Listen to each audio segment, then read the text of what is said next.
So yeah, I'll get the pieces of vacuum line changed. There's one that goes on that spigot there, and there's one that goes on the spigot of one of the valves on the firewall there. Most of it is EGR actuation, I think, and we'll get that all connected back up, and these wires are plugged back in. These wires I had to fix before because they actually chafed through the insulation and broke the wire. And then we can gotta get the EGR clean, then we can get the EGR on and the rest of the intake pipes, and then we're just about finished. I think that's pretty much all there is left, and then we can actually get ready to fire the engine up and get it up to temp, and then we can set injection timing. And then all that's left after that, I think, I'll have to do a final check for parts. I think all that's left after that is get the tie rod ends wrapped up and the passenger side ball joint, get the sway bar links reinstalled and torqued in riding height position, and then wheels on the front, and then it can get out of here and get the rear snow tires changed over, and then we're pretty much ready to roll for the week, I think. Do a test drive to make sure everything's copacetic, and off we go until the next time I get to do some more work on it. Alright, so I got the hard to see, impossible to see, that little vacuum, if I can get my finger on the right thing, that little vacuum valve there. New pieces of line from the T or from the Y there, and this big one for the actual EGR valve over to the lower one on that behind there. That's only part way on. I couldn't get any further on, so tight. And then we got the shorty guy here from that valve that I guess is actually for the emergency shutdown solenoid on the EGR here. That guy there. And that's the big one for the actual valve itself. So I'm gonna go give this a cleaning. I would film it, but I gotta do it outside, and it's gonna be too bright for the camera to see anything anyways. All I'm gonna do is take a screwdriver. This is the worst side. Take a screwdriver and try my best without scratching the crap out of the aluminum to get all that sludge out of there. The top third there is all oil and carbon. I won't use any chemicals on it though, because that's usually what makes the diaphragm die. I'll just do a clean out on it so we're not sucking any of that into the clean intake and everything. And then we can put it on, and we'll just use the old gaskets for now. I'll put RTV on that O-ring because it never ever seals. Doesn't matter how new it is. Of course, there's not supposed to be a lot of oil in there, but I think my intercooler is probably right full. So as soon as I get a hot day and I can get one of those plugs that we used before, I'll pop a hole in the bottom of the intercooler, drain all the oil out of it from people idling it, put the plug in, and then I can drain it in the future if I want to. So I'll do a quick EGR cleanup here, and then we can get the EGR mounted and the little elbow down to the cooler there, and then we'll fight the lovely plastic pipe in that goes from the top of the intercooler somewhere down there, over there, up through here over to the EGR to actually go into the intake. So it's not a whole lot better, but definitely better than it was. Still covered in oil, like a good thing, but no point in trying to clean it right now. Excuse the obnoxious tractor and mower. And I've got the RTV bead on here already, and so now I'm going to slap it on, and I'll give you the torques afterwards. Alright, so EGR is on. The 3 M6 cap screws there, 7 foot-pounds each. Those are no problem to torque if you have an extension. And then the elbow down here, both the cap screws on both ends of the pipe are supposed to be 18 foot-pounds, which is crazy. They are M8s, I believe, 8 125s. I was able to torque the lower one on the bottom fitting there. The internal hex socket bit won't fit on the top one, so you can't do that. I was able to get it part way, and then I just tightened it up the rest of the way with an Allen key. The ones on the bottom of the EGR, you can't torque at all unless you've got a 6-inch long torque wrench, which I don't think even exists. So I just used a 1/4-inch ratchet with an adapter and the internal hex bit socket and got them as tight as I could. And then I hooked up the vacuum lines here. The little one going to the emergency shutdown solenoid or diaphragm, and the large one going to the actual EGR valve. I didn't push it on all the way because it's going to have to come off again anyways, and I'd rather not destroy the brand new line trying to get it off when I go to put the new EGR on, hopefully in a week or two. So that's all done and said and done, however you want to say it. So last thing over here is the nasty bent pipe that goes across the front from the intercooler here, and then the elbow to join that to the EGR. And then I think, don't jinx it, I think that's the last piece of the engine to put back together. After that, I will run around and make sure there's nothing else that I forgot. I still have to do the tie rod ends and the ball joint and whatnot on this side.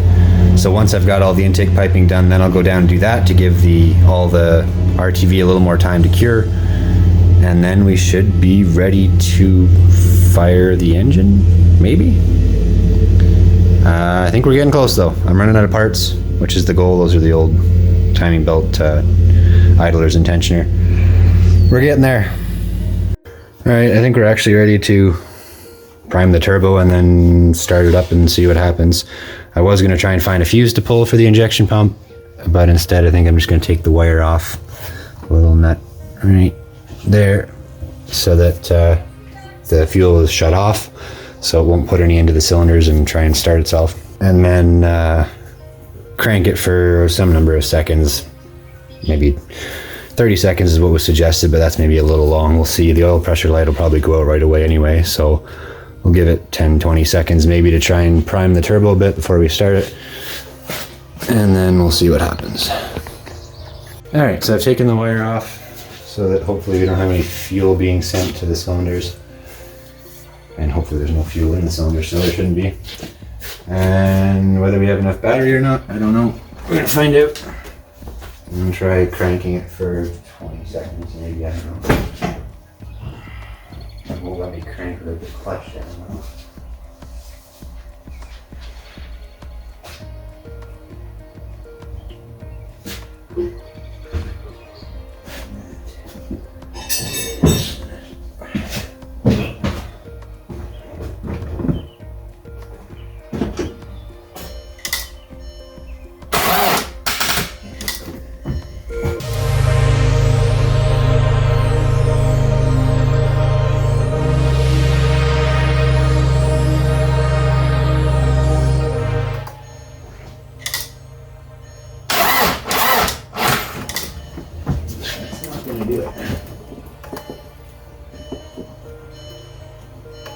Ready. Don't cycle the glow plugs.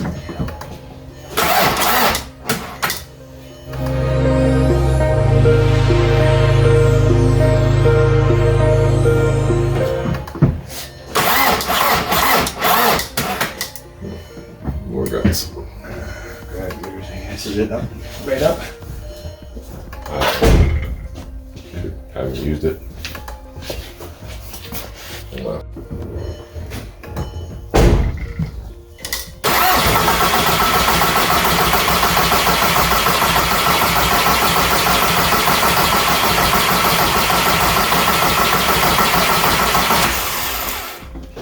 Actually tried to It burnt at first, yeah. start Low pressure light out? right away, immediately. Yeah, I don't know that it. Out of its computer. Alright, so hopefully that's got some oil to the turbo, and we'll put the fuel solenoid wire back on and it should start based on that. Alright, here we go. Everybody ready?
think I've ever had one do a run on. Yours did today? Yeah, I know, that's what I'm saying. That's the first time I think I've ever had a run on. The Mark IIs would do that if the sensor was working properly. The white Golf and the red Golf used to do that for me. Well, it lives. Started right up, runs pretty well. A few gremlins to chase out of it. Did some weird stumbling a couple of times through there, and had a bunch of lighter colored smoke coming out of it, so I don't know what that was necessarily. It has been almost a month since it's ran, but I didn't touch anything with the fuel system, so that was a bit odd. But most of it seems to be good though. Coolant will let cool down and draw back. I'll probably have to add a little bit more.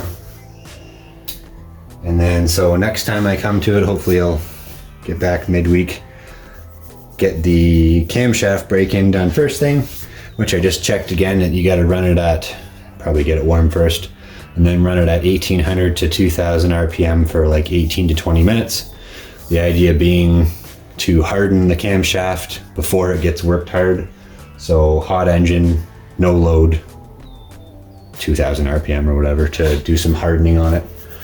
And then it should be good to use. And once it's hot, then I can set the injection timing, and we'll go through the procedure of that when it comes time. And then the last things to do before it can roll out for a test drive is get it at riding height, probably put the ramps under the front wheels, do a quick toe adjustment because I put new tie rods on, so just do a quick string line check to get it close. And then as soon as I can get it in to get it aligned, I'll do that so we can swap the fancy wheels on. And then the only other thing left to do with the suspension is to torque up the sway bar links when it's at riding height. And other than that, it's pretty much done, I think, other than just doing some test running to find out if everything's going to be good or not.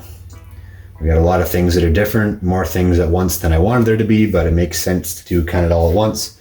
So we've got the upgraded camshaft, we've got a different turbo now.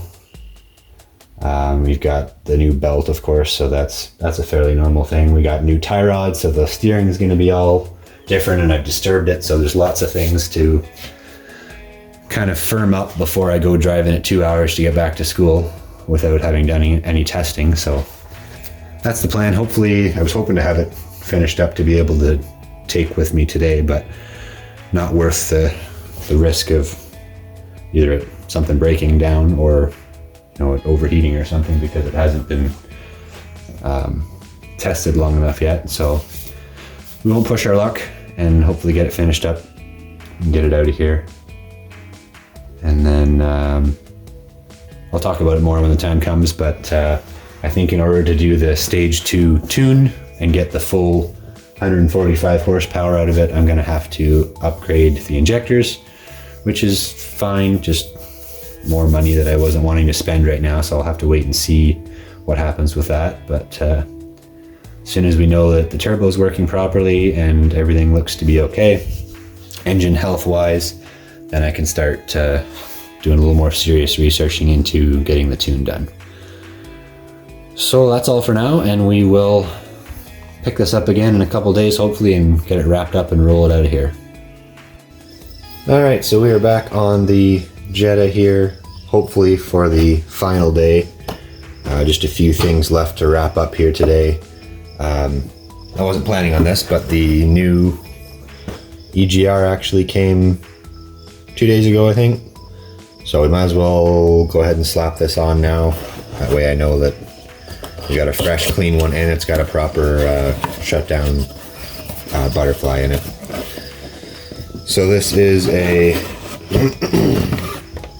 original Volkswagen replacement, let's try that again. Germany, Whaler or Waller, however you want to say it, WAO, and it's got the Volkswagen part number right here, and what used to be here is the VW and Audi symbols that they scrubbed off. So it is an original Volkswagen part, which is awesome, and only $200 Canadian instead of $520 that Volkswagen wanted for it. And it does also, which is really nice, come with Mosquitoes still, get out here. All 3 seals that are required. The paper gasket, the metal gasket for the elbow that's on the bottom side, and the O-ring that goes in this groove right here. So I'm gonna start by swapping this out, get it all switched over and done so that we know that that's gonna be good. And then we can move on to the next couple of things we gotta do to try and get this wrapped up here.